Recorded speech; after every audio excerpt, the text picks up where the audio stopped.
Samarqand darvoza o'zimizni eski o'zbeklarimiz yig'ilgan cho'tki mahallaga kelganmiz. 2,5 so'tga tushgan chiroyli hovlimizni bugun sizlarga ko'rsatib beraman.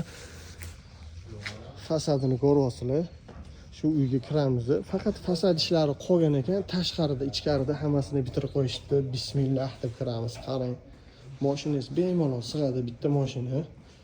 Uyga qarang, juda ham fazli uyligi. Shunday ko'rib turibdi, kirganingizda kulib turibdi-da, uy o'zi ham bor. Olgan odam ham maza qilib yashaydi, baraka toparkan. Ziloniy zonalarga qarang, alohida ahamiyat qilib qo'ygan ekanlar. Bu yoqda qarang, bitta oshxona, tepasida ikkita xona bor ekan.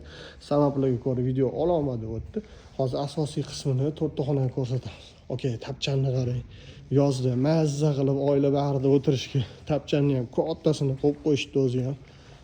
Qarang. Juda ham chiroyli. Bilasizlar, menga bu nimani eslatdi? Bolaligimni eslatdi, o'zi ham bor-ku. Bunaqa ayvonlarda katta bo'lganmiz-ku. Bismillah.